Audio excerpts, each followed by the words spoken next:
everybody? Do we need to switch off? All the lights are quite dark actually. Okay, it's not too dark for you all, right? Okay, now it's obviously not too dark now. The answer came a bit slow, but okay, now it's too bright. It's one switch for everything, is it? Is it one switch? Okay, while they figure it out,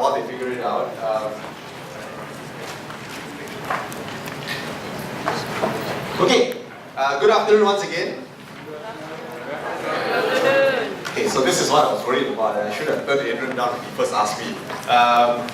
2 p.m. is actually what they call a graveyard shift for speakers and facilitators and trainers. Do you know what the graveyard shift is? Yes, you've all heard about it? Yes, because everything that I say, you're all going to agree with me like that. Very good. Okay, I'll hold you on to your word. So we're going to try and make this a little bit interactive. Okay, is that okay? Yes. Everybody say yes? Yes. That's the case in point. I ask you to say yes, everybody say yes. You all agree with me immediately. Okay, that's what we're going to do. Okay, since y'all are so agreeable and y'all look very nice and speak now, no as well.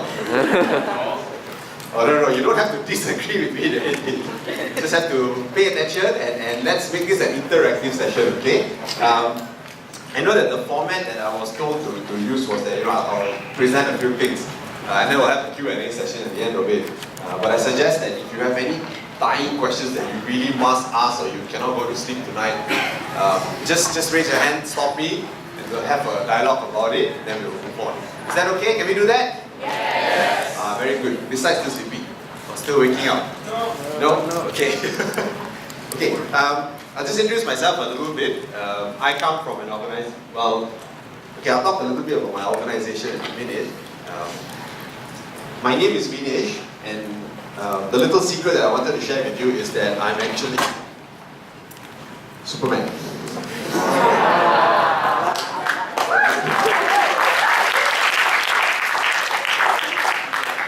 Okay, I sense a lot of sarcasm in the room, but it's okay. I only shared my secret because you all seem like such nice people, but okay, so my alter ego, and I'm not busy saving the world and saving people. What I do is I run a team in Leadernomics that is called the Talent Extraction Program team. What we do is that we work with top talents in a lot of organizations to accelerate their development, and it's focused on leadership.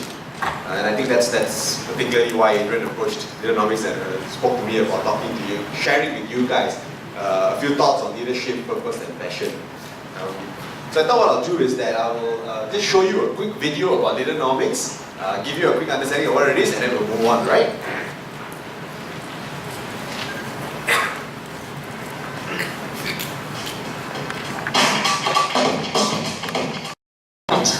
Our vision is centered on helping everyone build their leadership capabilities and grow into community leaders that make a difference in the world.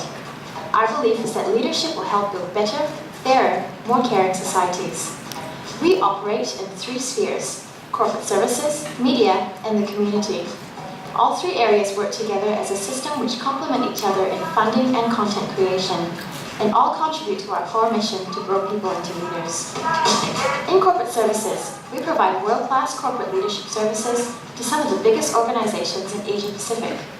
We provide training and development programs, talent acceleration programs, assessment services, and specialized consulting services. All our programs are experiential, action learning based, and long-term focused. Our media arm recognizes that a lot of leadership material is text-based, but in order to reach society effectively, leadership content must be transmitted through varied means. So we are investing significantly to ensure this material is converted to video, audio, and interactive text to enable leadership material to be accessible to all communities, including the youth. Check out our online TV shows at leaderonomics.com/TV. Our 3rd sphere is our community arm, which houses a university division that equips undergraduates with leadership, values, and skill sets to have successful transition into the working world and chart a solid career path. Another arm is our youth division, which works passionately with 11 to 21-year-olds to build leadership skills in youth and help them realize their potential. Leaderonomics Youth runs our signature Diet Youth leadership camps during the school holidays, Drop Zone, a Kids at Risk community center, and leadership clubs in schools. At Leaderonomics, we are acutely aware that our vision and goals cannot be done alone, but we do know that together, in partnership with leaders, organizations, and people that share the same vision and conviction of solving the problems in the developing world, we can see our vision become a reality.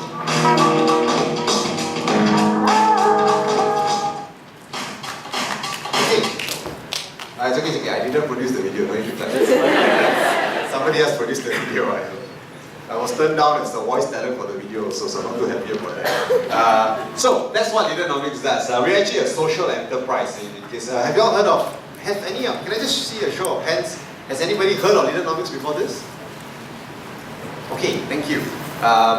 Do you know what a social enterprise is? How many of y'all know what a social enterprise is?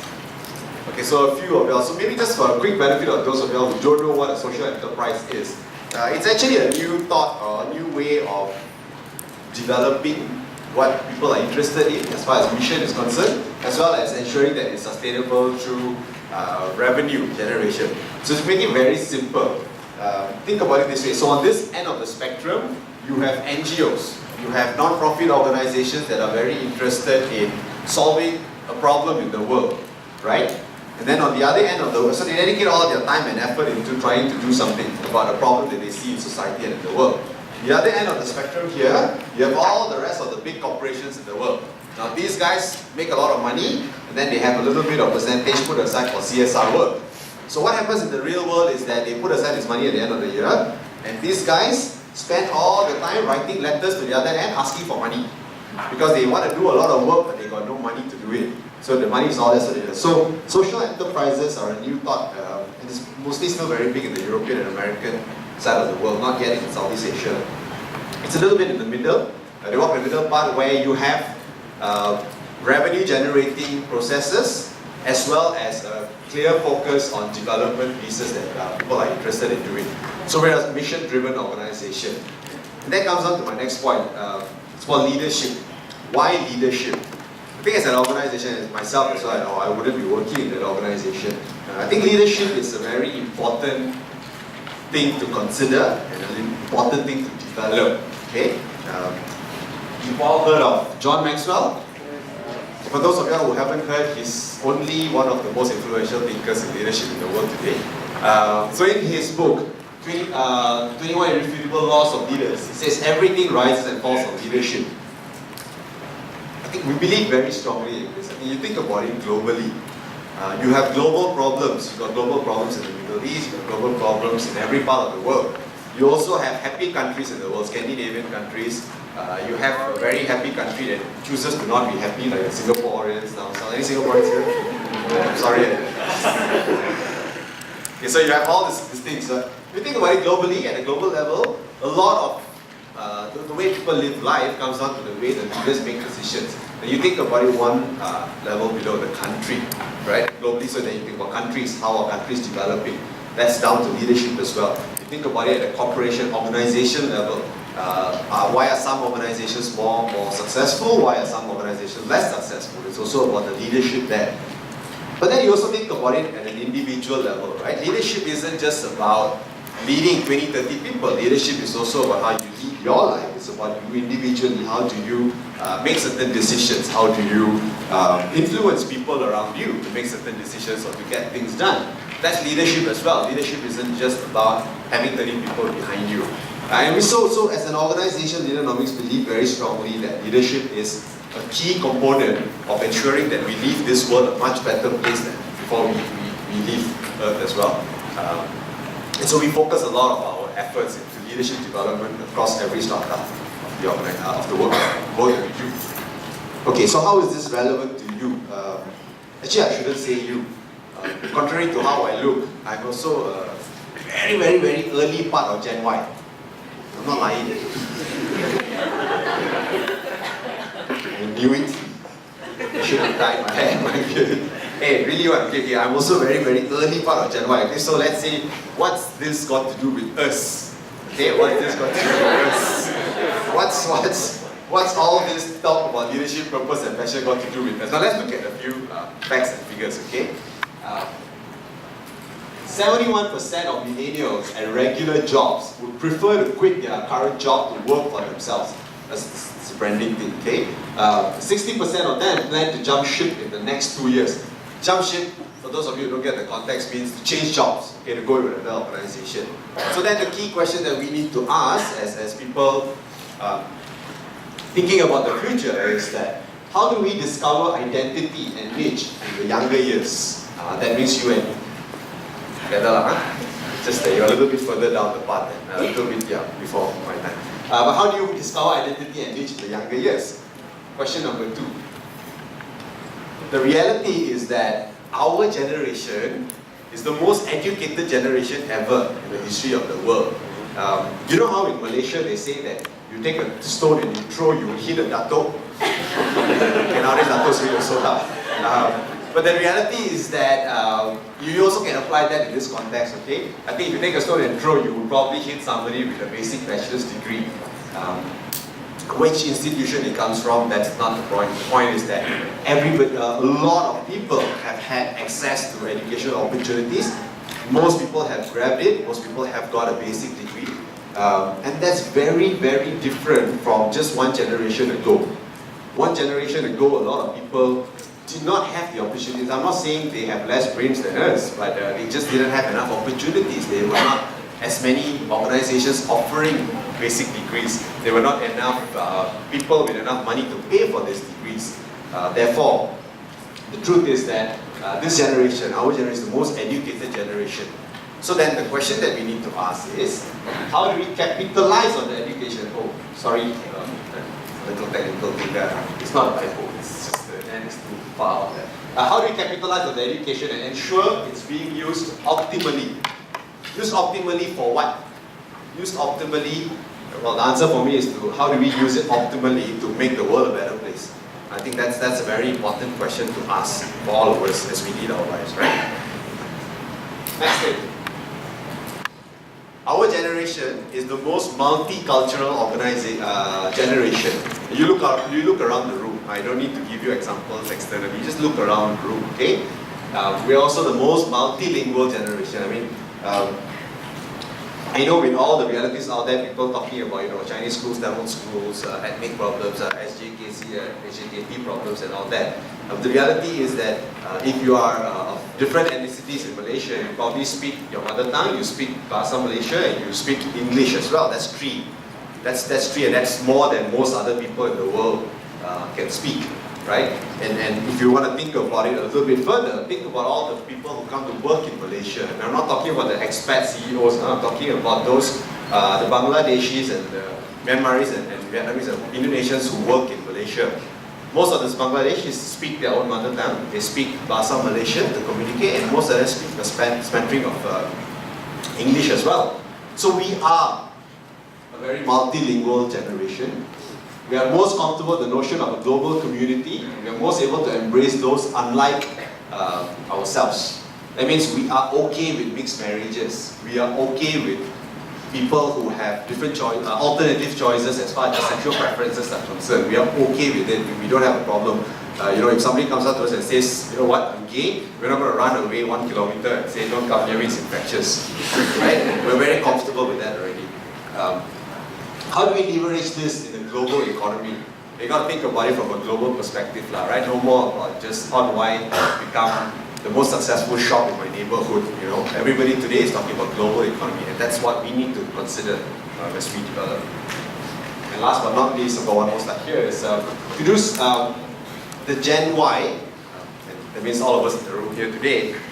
We are a generation that holds true that to do something that matters. We want to work on a mission. We're not interested in working in a job. How is this different from previous generations? The previous generation, unfortunately, the reality is that it's a recovery process from world wars. So people didn't have a choice. People couldn't come out after the World War and say that, you know what, I'm not passionate about this is not my purpose in life. They just had to put food on the table for their families. And that's why when you have conversations with people who are a little bit older than us, they say like, you young people, what are you talking about? Your passion, your vision, and so on and so forth. Just go and do your work lah. Listen to me, I've been there, I've done that. I eat more salt than you already. Right or not? But that's not the reality that we grew up in, right? Because we had a very sheltered upbringing, we had more opportunities, we had more comforts per se. We're driven by mission. We realize that, you know what, I don't have to just do a job. I can actually work on something that means something very strongly to me. 80%, 87% of millennials consider a company's social and environmental commitment when choosing where to work.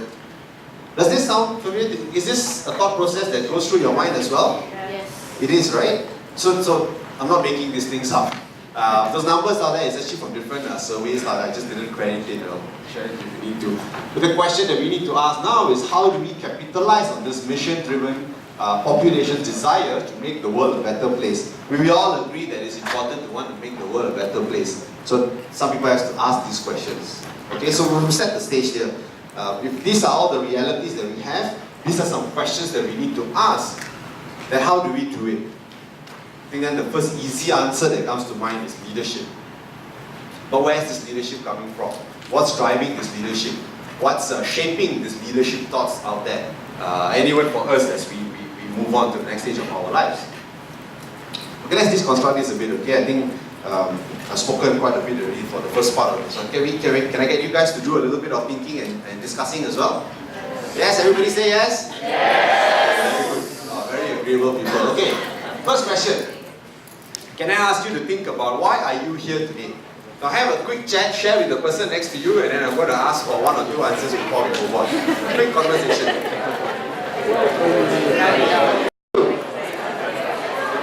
Very encouraged when there was a very animated, quick entry into conversations. Okay. You guys are not behaving like typical Malaysians, right? Usually it takes a lot more prodding and say, please talk to each other. Please share. Please be open about these things, okay? But very good, very good. I think it's important that you are, because I think the fact that you got straight into the conversation, I don't know whether the conversation was about the fact that you didn't have dessert for lunch. Because I heard a lot of pain as MC asked you earlier, a lot of pain, there's no dessert available. But I'm thinking that, you know, most of you all would have thought about this. Can I just hear one or two things like, why are you here today? Just say shout from wherever you are. Expand our network. You want to expand your network. Learn. You want to learn. Find inspiration. You want to find inspiration. Wow, that's pressure, man. Okay. What else? What else? What else are you all here for? To see you. To feel? To see you.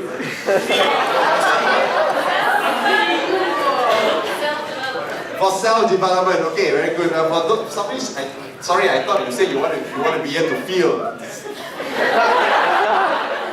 I'm glad we have the lights on. Okay. Next question. So the things that you identify, you want to network, you want to well, I don't know whether to see me is very important, but yes, you want to network, you want to learn, you want to grow. Have another conversation with the person next to you. Why is this important to you?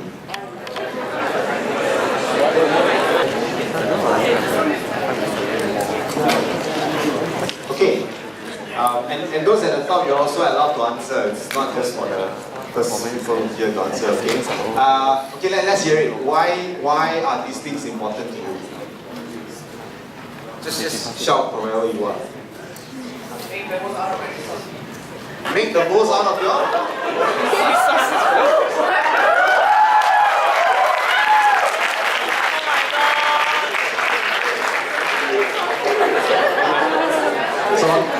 So on top of all those things, we are also the most kiasu generation.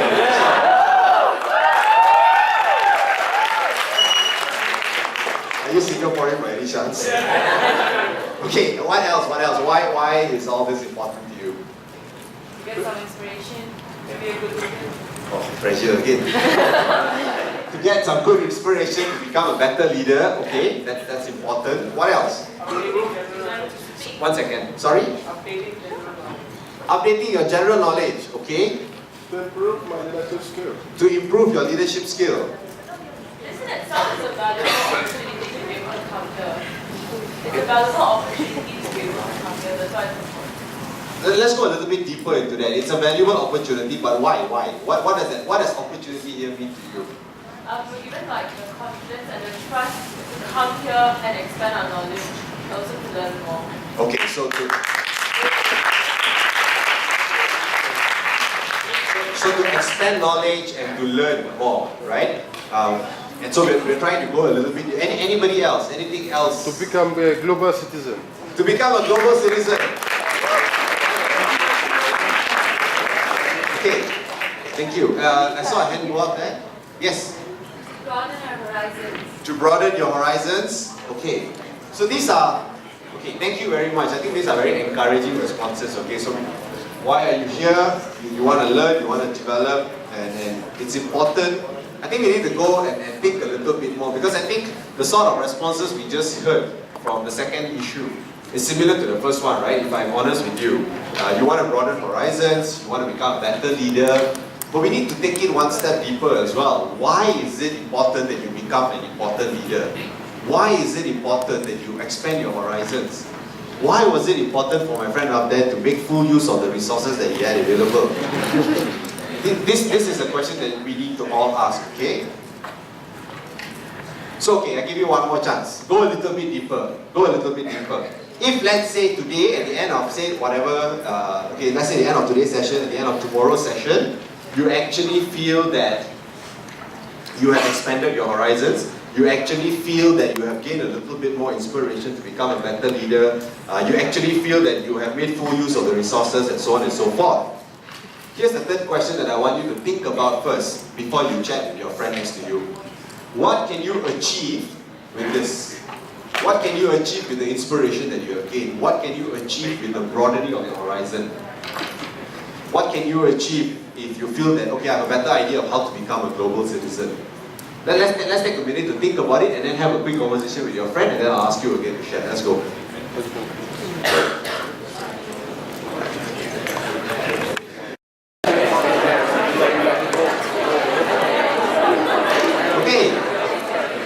Now let's hear some thoughts. So we've thought about why you are here today.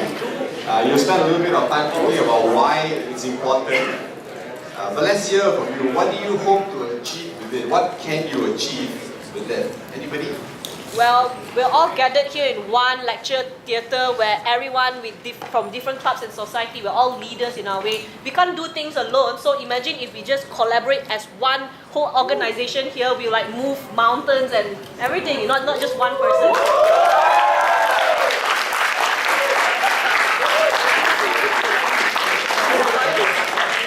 That's inspiration right there. No, I'm serious, guys. I'm serious because I think if you think about it, you need a little bit of madness to make wonders, isn't it? It's a little bit mad to think that all of you are going to collaborate with her, but for her to actually state the fact that imagine, she's using the word imagine, I think that's inspiration for me as well. What else? Thank you. What else? What can you achieve? To build a better world. To build a better world? Okay, like work with youth leaders from across the world to make Earth a better place to live. Okay, to make the Earth a better place to live? Sorry, Yes. Can I just go back to Sure. the first question? Why are we here today? A lot of people say like we want to expand our horizons, we want to expand our network, and I think why it is important to us is because we value ourselves. We know that we should go out from our own comfort zone to achieve things. So what we can achieve with it is change. Because once you know that you should change yourself, that's when you know you can change the world. So.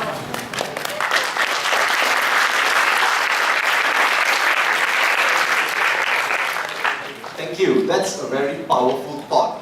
Because change, and you've all heard of this cliche term, right? Change is the only certainty, right?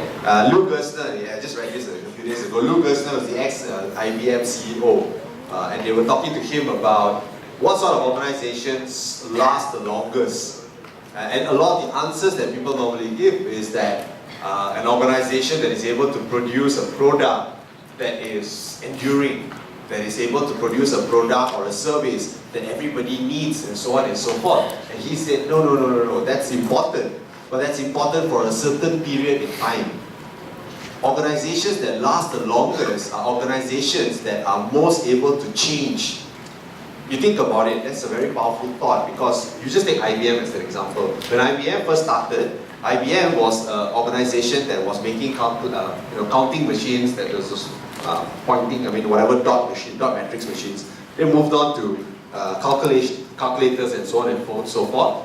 You all know now that IBM has got hardware and they have all the servers. They had Lenovo laptops for a while, and they sold it on Lenovo. I'm not sure how many of you all are aware, but IBM has just sold off, has just gotten permission to sell off their server business as well. And server business was a huge business. Today, IBM is moving into focusing solely on services and consulting. So for an organization that has lasted nearly 100 years, the key to their survival is the fact that they were willing and able to change. And that's very important. I think as individuals today, I think it's very crucial that we consider what you can achieve with what you gain. Is the ability to think how you can change and develop to become better, to become faster, to become more efficient.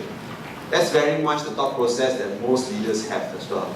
People who are driven by purpose and passion, but that's a very strong leadership thought. Thank you very much for that thought. What more? What else can you achieve? Yes, sir. Being competent to become a world-class leader, instead of we are following someone, why not we have people who are following us and nurture them as well, because leading without a title. Leading without? Leading without a title. Okay. That's what you hope to achieve. You hope to lead without a title. You hope to lead other people instead of following. Those are very good thoughts, and I think it's important as young people today. We all have thoughts like that. We're all thinking about why leadership is important. How can we lead to make impactful change?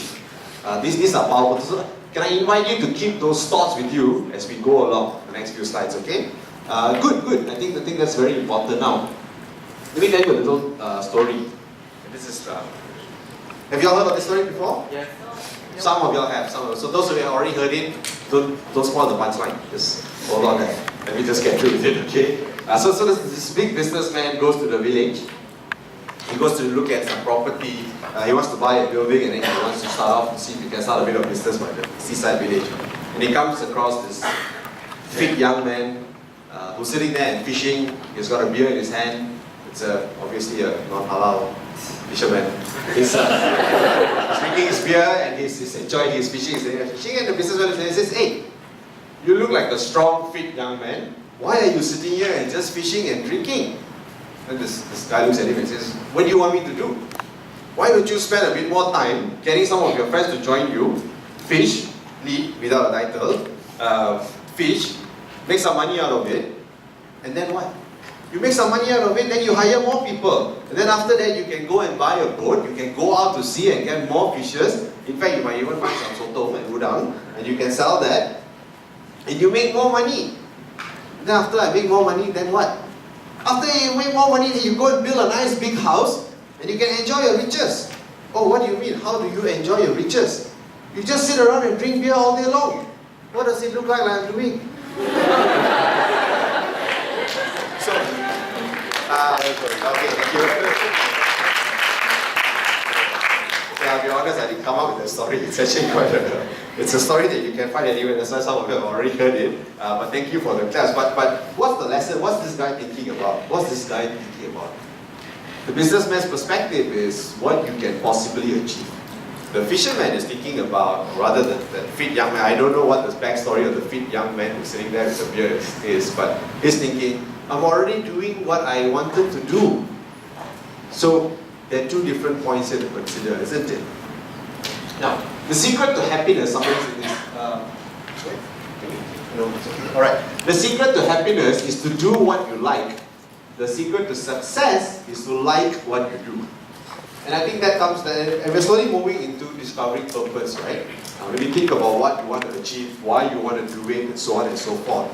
We sort of all agreed that leadership is important. You all verbalized it because I think all the sharings that you're telling me as I asked you questions, so on, a lot of it is centered on leadership. I don't know whether the perspective is because the title of today's subject is about leadership, but I think our generation is more attuned to the fact that leadership is key for a lot of things than, say, previous generations. Again, I think that goes back to historical issues where your Gen X and your baby boomers, the reality is that you don't question so much. Today, we can't stop questioning. And it's true, because I actually lead a team, and I have quite a few younger Gen Ys. And every day, my day starts with 10, 20 questions that I have to sit and answer, even before I can answer emails. But it's important that happens because you are thinking about what you want to do. You're thinking about why it's important. You're thinking about how can you do it better. And that's the leadership part of it. Now, why do you do it? What is it? So on and so forth. Let's discover that a little bit more. Okay? And once you think about this one, the secret to happiness is to do what you like. Secret to success is to like what you do. I don't think it's not interlinked. Sometimes the thing is that you are forced to do something and you figure out how you start liking it. You find meaning in what you do. Right? Later on I'll tell you a few more stories about that. And then comes the next question. Is life a race? Have you all heard the thing, life is a rat race that you need to win? You have? So my problem with that statement is that, who told you it's a race? Okay, so some older person tells me it's a race. But who am I racing against? What am I trying to win? Whose measurement are you racing to achieve? I mean, you leave aside organizational context. Okay, once you start working, obviously you would have KPIs to meet, you would have revenue targets, sales targets, so on and so forth. But I'm talking about all that. That's different. I'm talking about your personal journey. I'm talking about your personal leadership, your personal purpose and passion. If you think life is a race, I think the question that you also need to consider is, who are you racing against? Who are you racing against? Okay? Somebody raised it? No. Okay, that was the question there. You see, the thing is, and I'm sorry this thing is cut off. I think the question that we need to ask ourselves is, the full thing says, are you representing the future or are you creating the future? As young people today, I think the common thing that the older generation says is that you are representing the future of this world. I think the perspective needs to start changing a little bit as well. You're not because the older generation talks about representing the future, it's representing the future in their thoughts, in their images, in their realities. But it's very different. Young people today are creating the future. They're not representing the future of the old. You and I are Gen Ys, right? Have you heard of the Gen Zs? Yes. Who are the Gen Zs? Okay, so those who are much younger than you, the other term that they are used to is they are called is also called screenagers. Screenagers. It's because their parents buy them an iPhone just even before they're born. They are woken. You know, all of us are woken up by our smartphones. You read your news on your iPads, you watch TV, and so on and so forth. But the reality, I think half of us in this room were given these things, and you're not called a digital native. You've been migrated into a digital reality. But for those born after the year 2000, they're considered that they are the actual digital natives. They come into this world already digitally aware. They have an app to cry correctly to ask for milk and all. Okay? So that's a question that we all need to ask ourselves. As you lead today, I think I understood from Adrian that a lot of you guys are also involved in student bodies and societies. You are leading people in your own capacities. So you got to ask yourself, are you here to represent the future or are you here to create the future? No, rhetoric question, very answer. Very good, you're very good for instruction. It's just a reflection point. It's just a reflection point, okay? And if you agree that you're here to create the future, then that's a very strong question to ask yourself. What does that future mean? How do you want to create it? In what image? And so on. And if you want to bother answering that question, and you want to bother answering it, then it's a lot of hard work. Because creating a future is not something that you just sit around and think about. It's something that you got to do. Okay? I've got a little video to show you.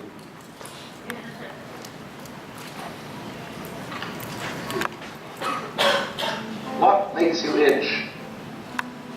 What sort of a situation would you like? Let's suppose, I do this often in vocational guidance of students. They come to me and say, well, we're getting out of college and we haven't the faintest idea what we want to do.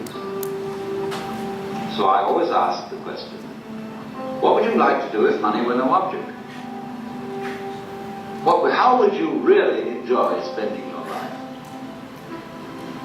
Well, it's so amazing. As a result of our kind of educational system, crowds of students say, well, we'd like to be painters, we'd like to be poets, we'd like to be writers, but as everybody knows, you can't earn any money that way. Or another person says, well, I'd like to live an out-of-doors life and ride horses. I say, do you want to teach in a riding school? Let's go through with it. What do you want to do? When we finally got down to something which the individual says he really wants to do, I will say to him, you do that, and forget the money. Because if you say that getting the money is the most important thing, you will spend your life completely wasting your time. You'll be doing things you don't like doing in order to go on living, that is, to go on doing things you don't like doing, which is stupid. Better to have a short life that is full of what you like doing than a long life spent in a miserable way. And after all, if you do really like what you're doing, it doesn't matter what it is, you can eventually you can eventually become a master of it. It's the only way to become a master of something, to be really with it. And then you'll be able to get a good fee for whatever it is. So don't worry too much. Somebody's interested in everything. And anything you can be interested in, you'll find others in. But it's absolutely stupid to spend your time doing things you don't like in order to go on spending things you don't like and doing things you don't like, and to teach your children to follow the same track. See, what we're doing is we're bringing up children and educating them to live the same sort of lives we live, in order that they may justify themselves and find satisfaction in life by bringing up their children, to bring up their children to do the same thing. So it's all wretched and a vomit. It never gets there.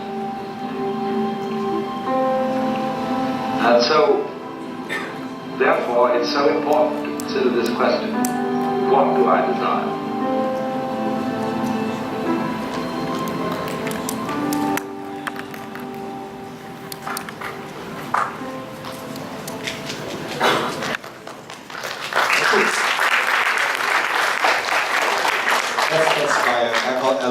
You can go and YouTube or Google him up if you want to.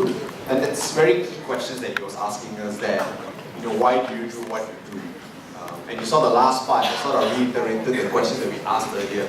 Are you representing the future, building it in the image of people that are telling you, or you want to create it? Okay, so what about all this? So what? This is, so you asked a few questions about purpose already. You've sort of understood that leadership is important.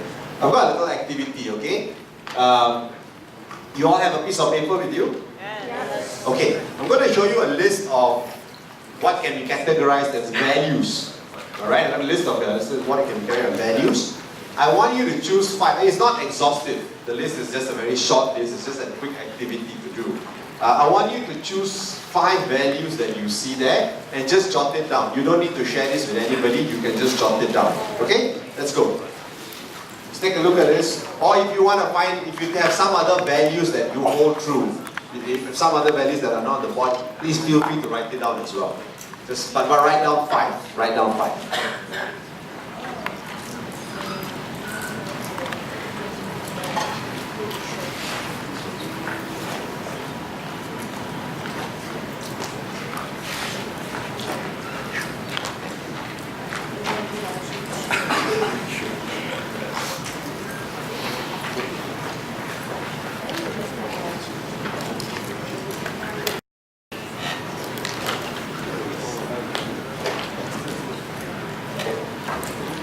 Okay, you wrote down your 5 values already? No. Not so fast. Think hard, think hard.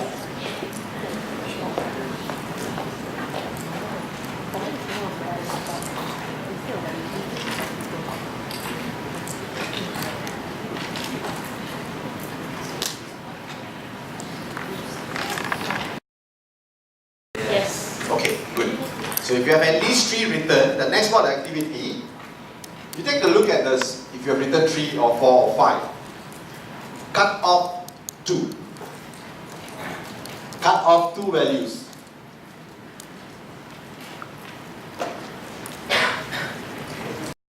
Okay, done? Yes. Done? Okay. Was that an easy activity to do? No. Oh, no. You felt you Yes. cut part of me away. I sensed some pain from some sides and some very easy decisions were made on some people's side. But here are some questions that you need to ask. I gave you a non-existent list, and of course you all have your own choices of values. Then I asked you to cut off a few of it. What was negotiable? How did you arrive at which one you could easily cut? Which was harder? To choose the top 5 or to cut? To cut.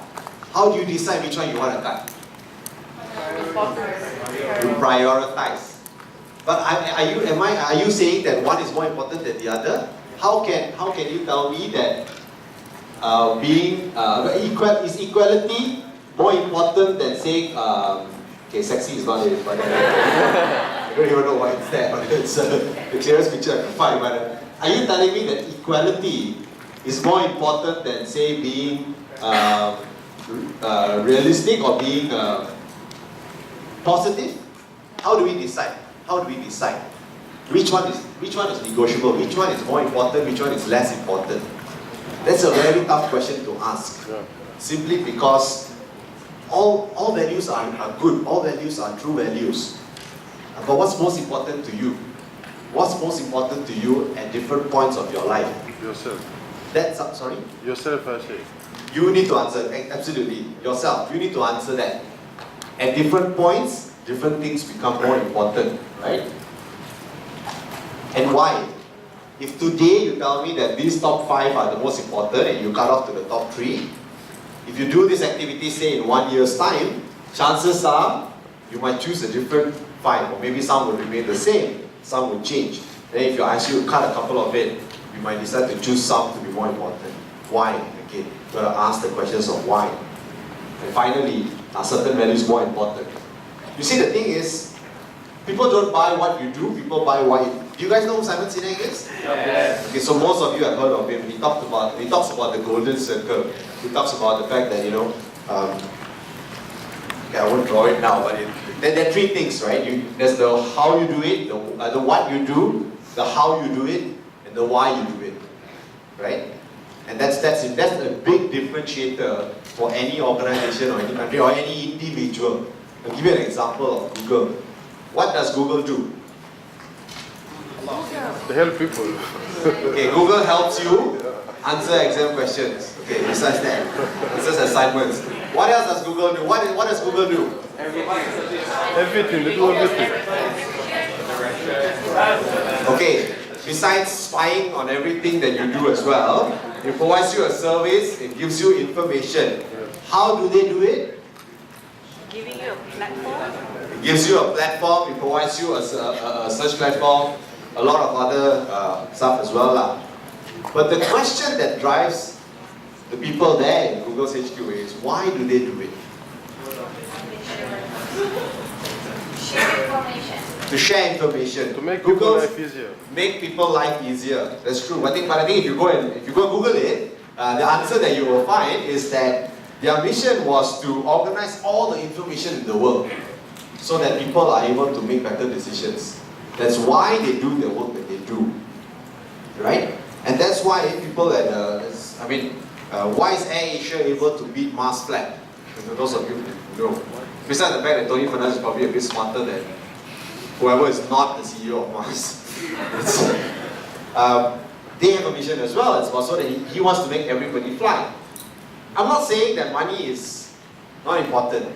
Obviously it's important. Of course it's important. And there's no way you're going to be able to feed yourself or pay your college fees if you don't have money. But there has got to be a bigger reason behind it. And that's the purpose piece. What is it that's anchoring? What is it that's anchoring your purpose? What is it that's anchoring you? It's the values that you live by. What are your leadership values? What is the purpose? What is the anchor of your purpose? That's important. Purpose is one part of it, but what is anchored in values that you and I live by. That's the guiding piece there. Okay? I'm just going to walk down this. I wanted to just share this story as well about me finding purpose. I worked at IBM before. And before I worked at IBM, my first job out of university was actually working with a youth development organization. It was based in Ipoh. It's called La Salsa. Any La Salians here in the room? No? Okay, besides Adrian and I already bought a whole coffee. Anybody else went to La Salle school? No? Okay, yes, so one person. This is the brightest student in the room. All La Sallians are very smart people. Anyway, La Sallian schools around the world, they provide education. That's the mission that drives them. I went to La Salle school and I got an opportunity to go for a leadership program when I was in school. And I volunteered throughout university. And when I was finishing university, they came and asked me, would you like to come and give a couple of years to do this for us? And I sort of said yes, and I worked there for a couple of years. So while all my peers were going to Singapore and Australia and to KL to work, I actually went to Ipoh. And everybody's like, what are you going to Ipoh for, man? My grandparents lived there. Nobody below the age of 50 actually lives in Ipoh. So, this is what I want to do. But I wasn't sure I wasn't sure at that point that was my purpose. I wasn't sure at that point this is what I value above all else. It was something that I was passionate about. It was something I wanted to do, and so I went. We'll leave aside the painful conversation I had to have with my parents, of course. But that was what I chose to do. Then after a couple of years, I decided, I said, okay, you know what? I need to know what the corporate world is like. And so I was lucky enough to get a job with IBM. And I did that for a few years. And then I reached a point where I started thinking, okay, what does this mean to me? What does staring at the laptop and ensuring the Excel spreadsheet balances the number mean? My wife wasn't very happy because we just gotten married then, and I was telling her, and I made her move to I'm actually from Penang. Any Penangites here? Oh, very good. Okay, you're also very clever people, just like my Australian friend there. So I was just married, and then I made her move to KL because I said, you know what? She works with the government. She's a pharmacist, and I said you can very easily get a transfer here, and I can't move there. There's nothing there for me to do. She said, okay, fine, I'll pack up and I'll come here. And then within a few months, I was like, you know what? I don't find any meaning in the work that I do. It's such a drag to go to work. And she just gave me this unsympathetic look and said, you made me pack up and come all the way to KL, and now you're telling me this. What do you want to do? What does this mean? I'm like, no, I'm not saying you work and I stay home. I mean, I'll look for something else to do. It's just that I don't want to work at IBM anymore. I don't want to do this finance thing. She said, okay, go do it and all that. And I consider myself very lucky because today I work with an organization that resonates as far as my values are concerned. It resonates with my purpose. The vision that my CEO, Roshan Dhiran, actually talks about resonates with me very clearly. And so when I made the decision to leave, it was an easy decision. I had to take a pay cut. It was a change of environment. And when I joined Leadernomics, it was a small startup. There was only about 10 of us doing everything. And my colleague and I used to sit and just, sorry my French, apologies for my French, but we used to sit and bitch about the fact that, what the hell man, there's no processes here at all, because in a big organization like IBM, everything was already a process. I just fitted into a process. But when I came out into a startup organization, it was a big struggle because like, there's no processes. What is this? How can everybody be doing everything? One client will receive 3 emails from 3 different people, answering 3 different questions, but the client wasn't even a potential client. Nobody knows why we were emailing that person anyways. They all received 3 different replies, so it was horrendous. But it was fun because it resonated, it meant something to us. So it's important because I think you have to try and look for something that resonates with your values. If at that point of your career you decide that money is important, fine, there's nothing wrong with that. But you look for something that enables you to earn enough money to keep you happy and still help you to become successful and you find meaning. And this is something that Caleb and Wall Street Journal says. This is of course a little bit flawed, of course, because this was a particular group of society, $75,000 American, that's the salary for perfect salary for happiness. I won't go into the details because I'm running out of time. I just want to share this story. You guys already know. You know who this is, right? Yeah. No. Okay, I don't think I have any stories to tell you about Steve Jobs that you probably don't already know. But his story is, I think, is very often repeated because there are so few people today in the world who actually kept to their purpose in life, who actually stuck to their vision, and somebody who followed passionately his own values. He wanted to make things easier for people. He wanted to build things that makes life easier for people. He wanted to enable technology to be part and parcel of your lives and my lives. And that's why Apple is successful. it's the most valuable company. Okay, I think here Apple and Exxon, of course, are the top most valuable organizations. But why were they able to do that? Money is a driving factor, obviously. But the reason behind why they did what they did was because of a particular purpose, was because he stuck to the values, right? And he did something about it. That's important. You think about Obama. Any Americans here? No? When he first came on to the presidential elections, when did he first run for office? 2008. America was in the middle of a ridiculous war. America was in the middle of a ridiculous economic situation.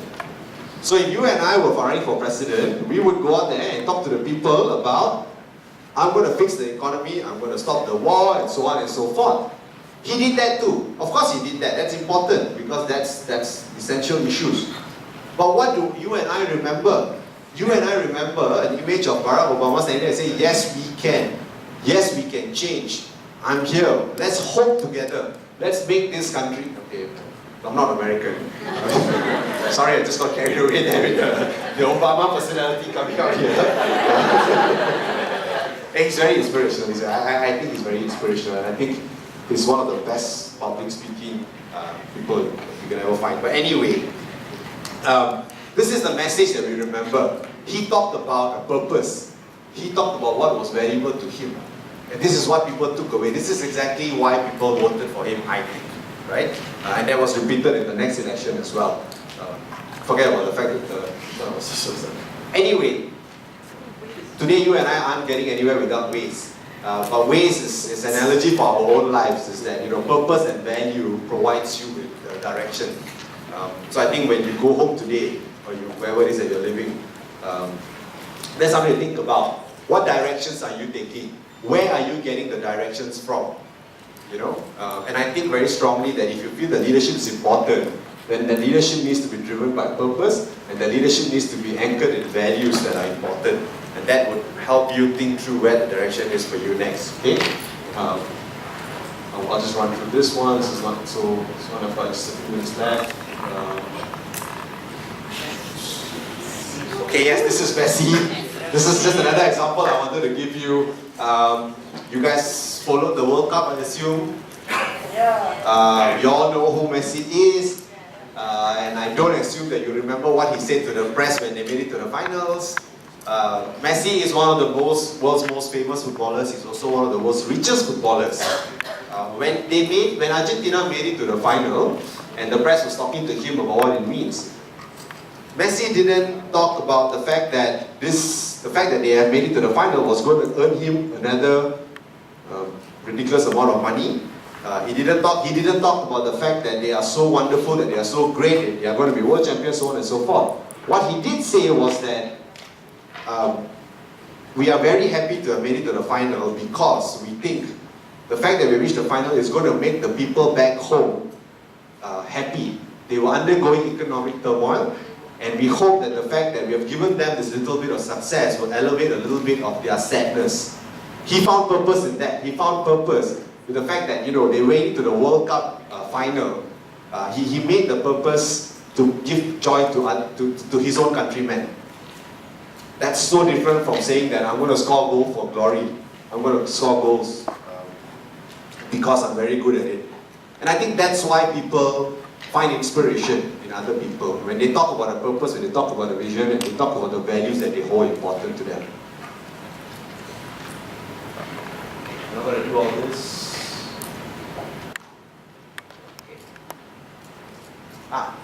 Here's another story. I've just got a few more minutes, so I'm just going to tell you a few more stories and then we'll have a Q&A, okay? Pondering about purpose.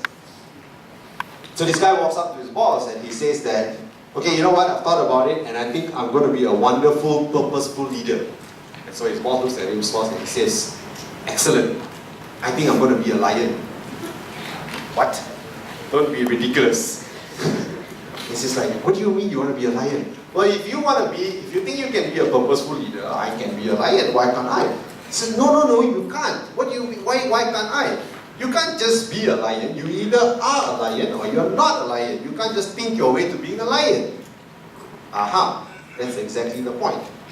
You can think you want to be a purposeful leader. You can think you want to be somebody who has got a lot of vision, but the action comes in only then you become a purposeful leader.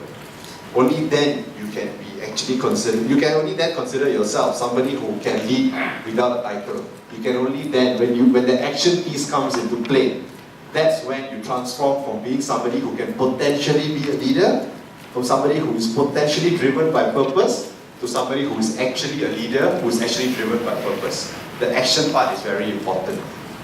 What has passion got to do with all this? The purpose part, the value part and all, is a lot of it is here. The passion part comes in here. When you actually connect these two, now that's where the power, that's where the magic happens. And that's why passion is important. There was a stone cutter in the medieval ages. You know what stone cutters are? These are people who build buildings, they build cathedrals. So this one is talking to 3 stone cutters who were helping to build a cathedral in medieval times in Europe. So they got there and said, "What are you doing, dear stone cutter?" The first one says, "As you can see, I'm cutting stone." Duh. The second one says, "I'm earning a living." Now we're going a little bit deeper already. Right? The first one is describing an action. The second stone cutter is saying that I'm earning a living. Why am I earning a living? Because I need to put food on the table, I need to take care of my children, and so on and so forth. What do you think the third person says? No, not house. This one is cathedral. Nice pictures. The third person says, "I'm building a great cathedral. It's going to be the most wondrous building devoted to God in the whole of Europe." The first person is not wrong. The first person is saying that he's cutting stone. The second person is also not wrong because they're earning a living. But the third person is the one who's able to say that I've got passion for this. I actually see a lot of meaning in it. There's a French saying that says that if you want to build the greatest ship in the world, teach your men not to build a ship, but to love the life in the ocean. You think about that, okay? For one last video, and then I will wrap up, and then I can have a little Q&A.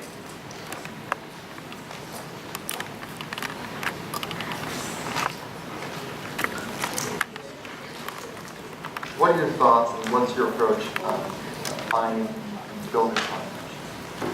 Passion is not actually work. It's correct, that those who do the things they're passionate about do better, but it's not helpful advice. So the question is, where does passion come from? Passion is a result. Passion is an energy. Passion is the feeling you have when you're engaged in something that you love. Passion is the feeling you have that you would probably do this for free, and you can't believe somebody pays you to do it, And I think we mistake that passion is something we do in our private lives, but it shouldn't be done, in our careers, for example. And I'm a firm believer that you are who you are. And anybody who says, I'm different at home than I am at work, in one of those two places, you're lying. And the goal is to make everything you do in home and at work something that you have excitement to do. So how do you find the things that you're excited to do? Well, it's actually easier than you think. What are the things that you love to do? What are the things that you would do for free? How can you recreate that feeling and be paid for it? So what are the things that I do on the weekend, right? I'm very involved in the art world. I love to go to museums and galleries, but I love to go see dance performances because I want to see how others are interpreting the world. So that inspires me. New ideas, new thoughts, new ways of looking at the world are things that interest me privately, and I seek it out and pay money for it, right? So, does that mean I have to have a career in the arts? No, it means I have to have a career where new ideas are explored, where people are experimenting and trying things out, and I have to explore new ideas and try things out, and I'm just as excited to go to work every day as I am to, go do something on a Saturday night. And so the idea of finding your passion is ironically simple because you should be doing stuff that you enjoy sometimes. What is the stuff that you enjoy, and then what is the stuff that you love? Who are the people that you love, and what are they all like?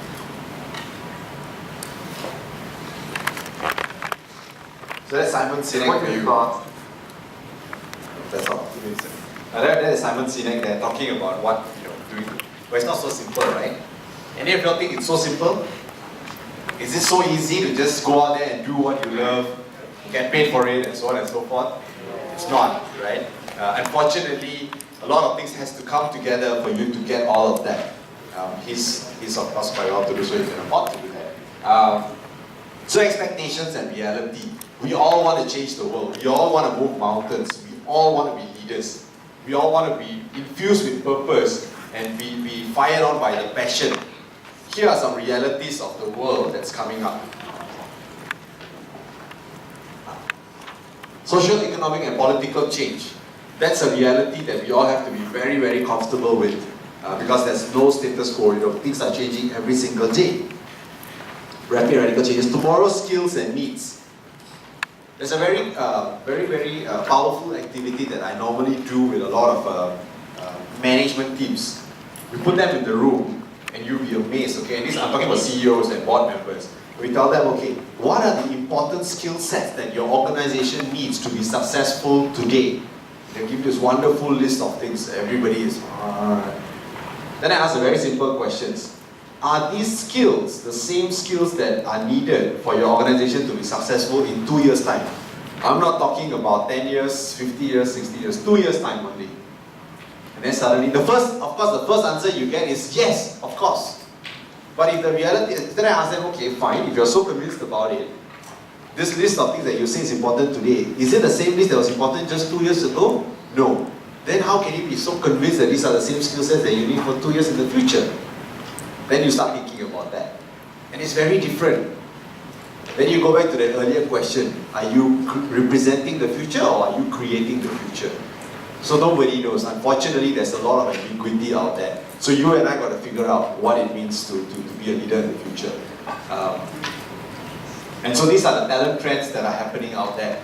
This is from a Korn Ferry research. Have you all seen this before? Has anybody seen this before? In the world of leadership out there, these are the current trends. And we're saying that the coming workforce is diverse. People have to be. These are the skill sets that I'm looking for as I move into the future. These are the leadership skill sets. People who are able to work with diversity. People who are able to go to war with their own talents. War meaning not the literal war, of course, but corporate leadership wars. There's complexity at a global level. How do you deal with that as far as your business is concerned? Organizations need to be able to engage. And then there's crowdsourcing versus co-opetition. Co-opetition is a very interesting word. For those of you who haven't heard it, you go and Google because they're there to provide you that service. It's a very powerful term defining the business realities today. And so if you are leaders and you have a particular purpose in life that you want to do, you probably need to be aware of these trends out there. These are realities. So the expectation that you and I talked about in the earlier part of this conversation, that's amazing. And I invite you not to lose sight of that, because I think it's very rare that you are empowered by the fact that you need to change, empowered by the fact that you want to move mountains, and you want to be a better global citizen. But some of the realities you need to consider are some of these things out there as well. And so before I end, I won't tell you the story. I think these are the 4 intersecting pieces that everybody yearns for. This is something like what Sinan said earlier, right? You do that which you love. You have to do that which the world needs, that which you can be paid for, and that which you are good at. And this is talking about purpose, skill sets, and all of it is underlying, the underlying guiding theme for all these other values and leadership skills that you have. But what's fueling the intersection is actually passion. The moment you infuse passion into whatever you do, then I think you are on a good direction. So I leave you with those thoughts. Thank you very much. And I open the stage now for questions.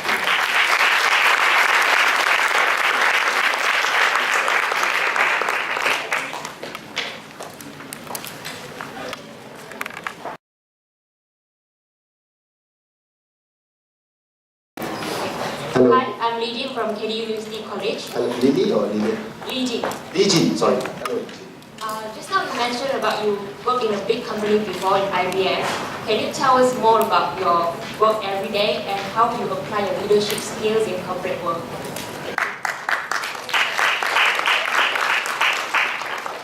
How I work every day, the easy answer is non-stop. I'm not showing off, it's just unfortunately the reality. They expect you to be at work at 6 a.m. and they expect you to leave at 5:45 a.m. Then you're back at work 15 minutes later. No, I'm just joking. That's just the quarter end. Then you don't go home at all. Okay, I don't mean to scare you, but it's a little bit tricky to answer that question because it's not all the same environments. It actually depends on what role you are performing, right? I went into a finance role, and the reality is at that point was that they were moving some of the roles from around the region into Malaysia because they realized they could pay me monkey salary for Albert Einstein sort of work production. So basically that's the idea here, right? You get paid less for a lot of better work than you do. That's the idea behind moving all these roles into Southeast Asia. So I was moving into a role that was being transitioned over. Therefore, it was just a little bit more busy at that point because we were trying to figure out how to learn and unlearn the processes that were already there. Actually, an interesting anecdote is that when I went for my interview with IBM, the lady who was interviewing me was actually the regional director of finance. She took a look at my resume and then she looked at me and she smiled. She said, "I'm so sorry, I don't know what questions to ask you." So I just stared at her. I said, "What do you mean?" She said, "I am interviewing you for a finance role. Your background is in economics. You worked at an NGO.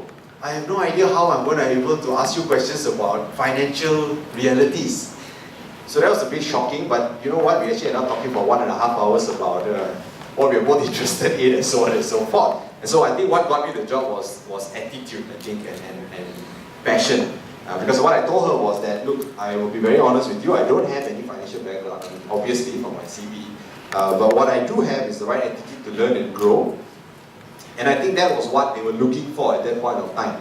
Because they were moving certain roles back to Malaysia, they needed somebody who would be able to learn and be able to be open to learning and to doing things differently. Because they needed to make processes better, they needed to become more efficient. And that's the reality it was. So it was very, very busy. It was very, very hectic.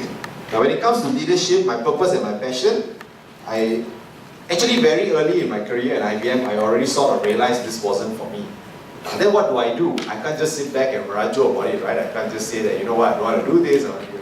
So what I did was then take opportunities that were available to work on things that I was passionate about. What was it that I was passionate about? What did I think was my purpose? Because I had spent a lot of my time volunteering for leadership development programs, because I had worked for a couple of years with a non-profit that did leadership development, I sort of understood that this is what is meaningful to me. Leadership development and enabling people to become better is what drove me. And so I found those opportunities in my local role. So because I was one of the pioneering teams in that finance, in those particular departments that I was working in, so when we got people coming in to join us and the team expanded, I took on more mentoring roles. Mentoring roles not to teach the financial systems, because until today I still have no idea how those damn systems work. But I took on the mentoring roles about how to help people ease into these roles, ease into the expectations, the more human to human piece. That's how I found a niche within the experience that I had. I hope that sort of answers what you're looking for.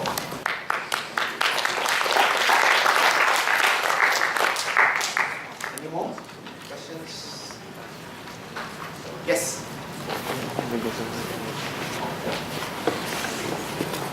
Can you just ask for more? You can just ask for that. Okay, hello, my name is Su Yin and I'm from Taylor's University.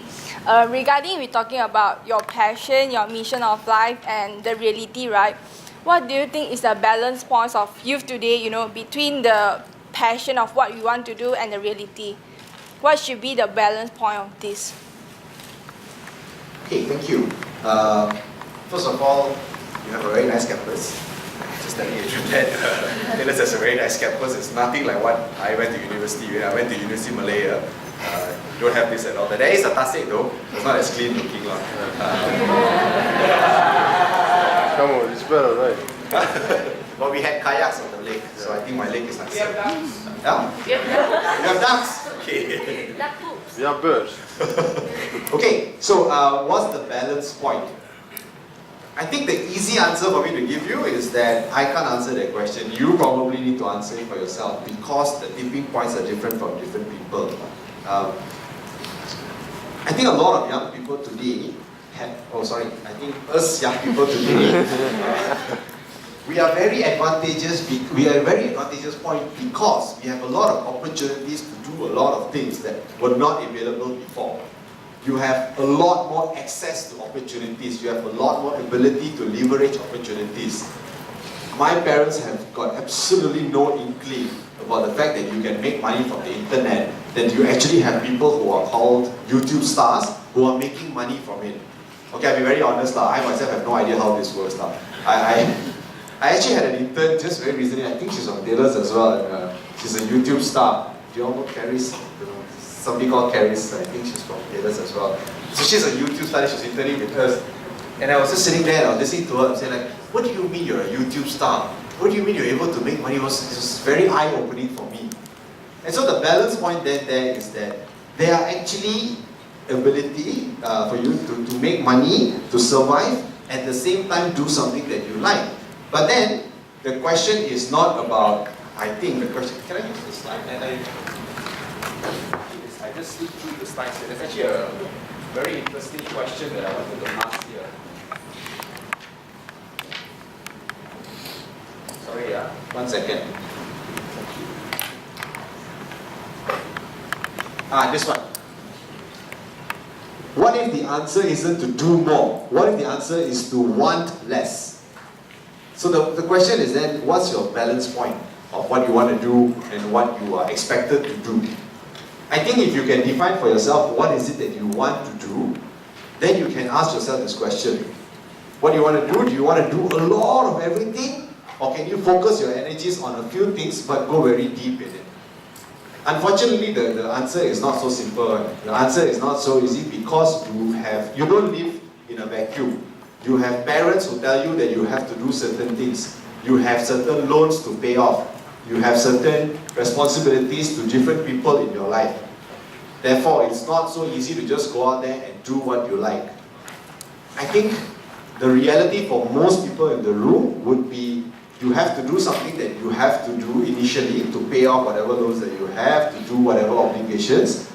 But as you go along, you start laying foundations for what you actually want to do without losing sight of that means when you're doing what you're doing today, don't lose sight of what is it that inspires you, don't lose sight of what you're passionate about. Then you figure out within your own scope how you can balance off what you have to do and what you want to do. It's complex, unfortunately. We live in a complex world. You can't just go out there and say that you want to start a business and so this is what you're going to do. You can. If your reality allows you to do it, you can do that.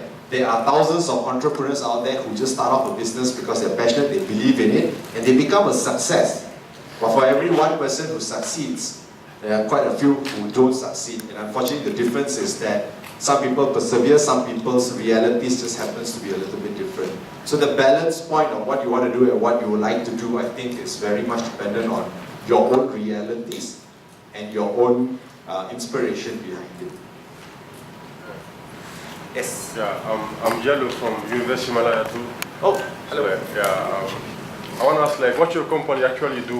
Like, what you do and, like, how we people from this hall can benefit from it. Okay.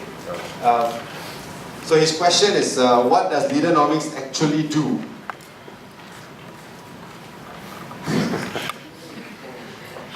That's also a very tough question because a lot of us are still figuring out what exactly we have to do. Okay, I'll be very honest with you.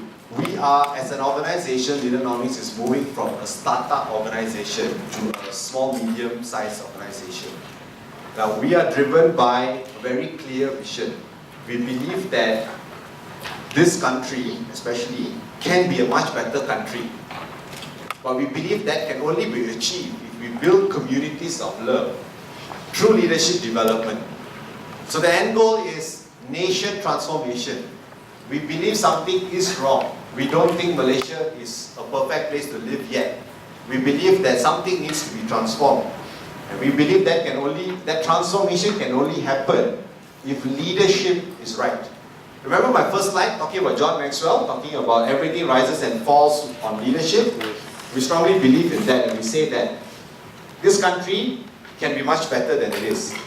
This country can only become much better than it is if we get the leadership right. Now, where is that leadership going to come from? the leadership is going to come from the current decision makers. And when I say decision makers, and when I say changing the nation, it means at multiple levels and multiple perspectives. Corporation level, financially, economically, so on and so forth, society especially. So we work on 3 different spheres. Number 1, we believe that we can make a transformation as far as the corporations are concerned, leadership transformation. So we provide leadership development solutions to organizations that pay for it.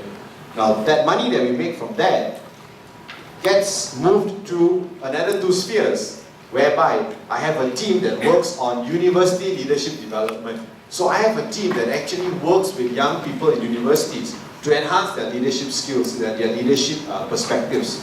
I also have another dedicated team that works on youth leadership. They provide youth leadership development opportunities for young people in schools, in communities, and various other programs as well. That's basically what we do. We provide leadership solutions for many different stratas of organizations. That's why we do it. I talked about why, right? It's because we feel that this country can be much better. We want to transform it. That's the why. How we do it is by leadership development solutions. And what we do, that one has got a lot of other things. Do any of y'all actually read the newspaper on Saturdays? Yes. Okay, so some of you do, or maybe you see it online. Have you seen the My Star Jobs, the leadership pull-up? So Leadernomics actually is the editorial team for that. So I actually have a team that sits in the office writing and curating content for that. That's one way of doing leadership development. I make leadership content available for everybody. We have a youth center in PJ, in Old Town, near the McDonald's there. We run leadership programs in schools and so on and so forth. That's the how we do it part. So in a nutshell, that's what Leadernomics does. We do leadership development. How you can participate on that? Thank you very much for asking that question. That's actually a very important question. I'll just give you a quick overview, and if you're interested to come and volunteer and to work with us, then you send me an email and we'll have you more details. Yeah, I'll write it down. But what we are always looking for are for young people to come and volunteer with us to mentor younger people. And what we're trying to also do is to do reverse mentoring. Have you heard of reverse mentoring? It's where young people mentor the older people. We're trying to introduce this idea into the corporate side of Malaysia. But you know, like Malaysia, Asian culture, people are not so, what can this young person teach me? Plenty. But we've got to try and enable that idea first before we can do that. But what we do have an immediate need for is for young people like you and me to come and mentor younger people. Because the transition is not so easy, right? Yeah. From the school system into the university system. So I'll leave you my email. I'll write it down here in a minute. And if you write to me, I'll hook you up with the right people to speak to. Thank you very much for asking the question.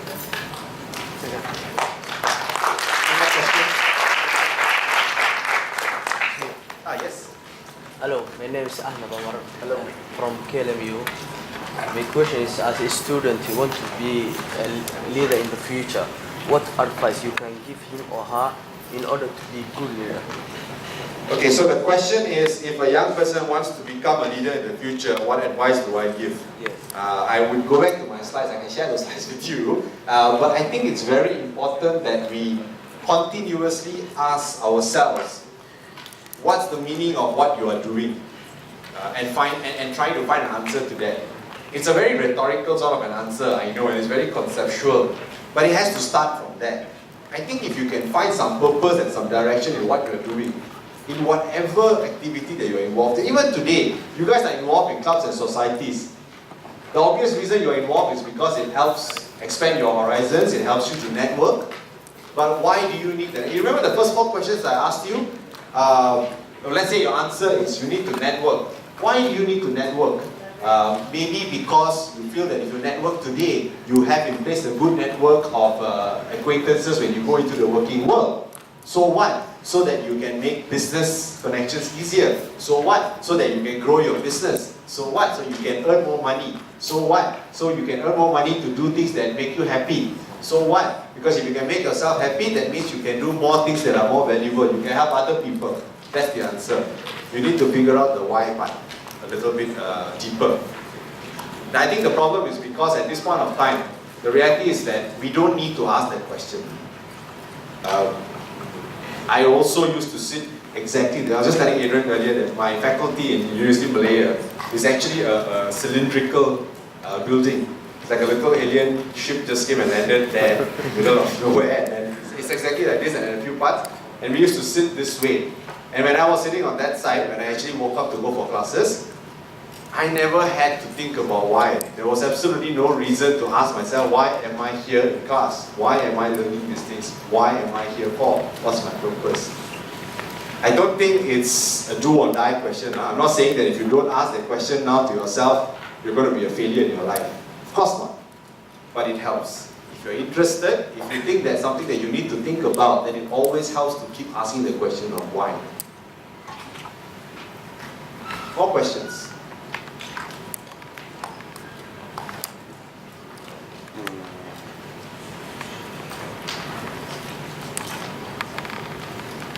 So like, okay, one more. Just give me one. Yes. Hi, I'm Darren from University. Hi, Darren. I wanted to ask, how do you embrace change without losing sight on your mission?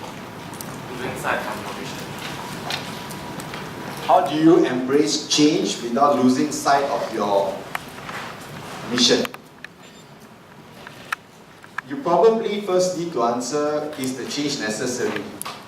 Because if your mission is something that you believe in and you have a clear idea of what that mission is, then you need to ask, is that change necessary? If that change is not necessary, then you don't need to adapt. If you answer that yes, the change is necessary to get to the end goal, then you will actually naturally figure out how to adapt to ensure that the change is less painful. So it's again going back to the question of why the change is needed. If you have I think end goals are very fluid. I think the end goals that you have today will not be the same end goals that you have next week. Okay, next week is too short. The end goal is not going to be the same next year. So then you actually have no choice but to keep changing, to keep adapting.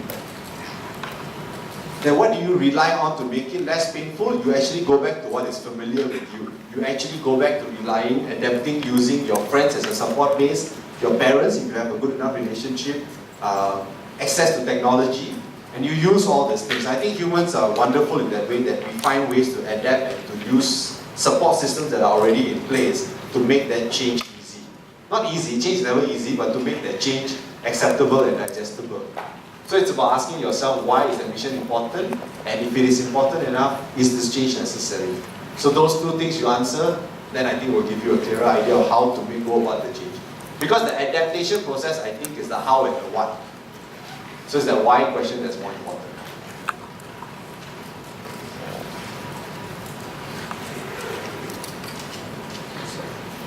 Yes. Good afternoon. My name is Grace. Your company is an NGO? No, we are a social enterprise. So, different. How is your company financial viable? Okay. So the question is Leadernomics an NGO? And the answer to that is no, we're a social enterprise. And then the second question is, how are we financially viable? The idea is that a social enterprise ensures that everything that we do becomes financially sustainable. So in the first part of the process, in this first few years of setting up, we run a lot of organized leadership programs on this side of the spectrum. We work with corporations that pay us. And then that money gets moved into doing the youth and the university leadership development work, which is important. But the ongoing challenge for teams who are working on the university and the youth side is to ensure that the work that they do is also sustainable. So I'll give you an example of how that works in the university side, right? We work with, what's the one in Kajang? Unit 10. Is that in Kajang? Unit 10? Yeah. So Unit 10 is very energy based. We also do work with Malakoff. Have you heard of Malakoff? It's an IPP. So IPP, of course, so Malakoff is interested in getting good graduates into their workforce, right? And they're very focused on because they need people who are energy-based degrees, right? But what they are looking for is a workforce that is ready to come into the workforce with relevant skills, leadership capabilities. So what they come to us and they work with the university team is to say that, I will pay you, can you help me to run development programs for the students in Unit 10? That becomes sustainable for us. because I'm using leadership content that I'm developing at the corporate side. I'm adapting it to the university level because I can't be talking about the same thing to you guys as I'm talking to the CEOs, right? So we're adapting it. It's not different, it's just adapting it. But now I have somebody paying me for this service because it's useful for them. So that way I'm making my business sustainable. That's just one example. I'll give other things as well. So in the next 5 years from now, where are you heading to? And so far, what can you say is your financial capability? We have been profitable. Yeah. 5 years, I don't know because nobody makes 5-year plans anymore. Organizations make 3-year plans, and we are hoping to remain profitable. Okay, any other questions? Yes.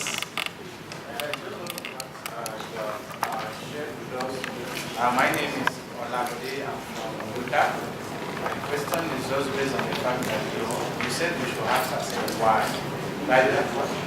Why we want to do what we want to do. Then if we channel us to what is it that channel us to the right path to actually what our vision and mission is. My question is, based on your own path, looking at the young lads nowadays, what do you think should be the right principle that we can live by as a young lads that will actually make us to be able to answer all these questions in order not to, in the right manner, because there's also need for us, to get to answer the why question, in the right way as well, in order to get our priorities and our vision and mission right. So what are the right principles do you think we can live by? Okay, I actually don't know how to answer the question. That's the honest answer. 1 second, I'll just give you the answer for that. His question to me was, what should I advise you guys as to be the right principle to live by? I think I'm just going to repeat whatever I just said earlier. Ask yourself why you are choosing to do certain things. I'll try and answer why I answered that, okay? Because if you're not doing something that you find meaning in, you are ultimately going to be quite unhappy about it. When you are unhappy about it, I think the trickle-on effect is felt by people around you. And when people around you are unhappy, the wider society also becomes unhappy, and so on and so forth. It's a snowball effect. And so then I think the principle that I live by is to keep asking myself, why am I doing it? So I've been with Leadernomics for quite a few years because I keep asking myself, why am I here for? Because I find meaning in the work that I do. I find that the mission that we are working on is something that is meaningful to me. Therefore, I continue to do what I do. Remember that conversation I had with my wife about the fact that I don't want to go to work anymore at IBM? It came from that conversation about why I don't want to work in IBM anymore. Because it did not have any meaning. Ensuring numbers balance at the end of every quarter did not mean anything to me. Although the fact that IBM talks about the fact that they are using technology to make this world a better place, that vision was a bit too far away from me as an individual here. So I needed a bigger, closer to heart sort of thing. My question is that you pointed out the other time that you are once in our position where you don't even thought of asking yourself why. And there are some, I believe there are some people like that out there. Even they never ask themselves this question why. I know that there must have been an action that will trigger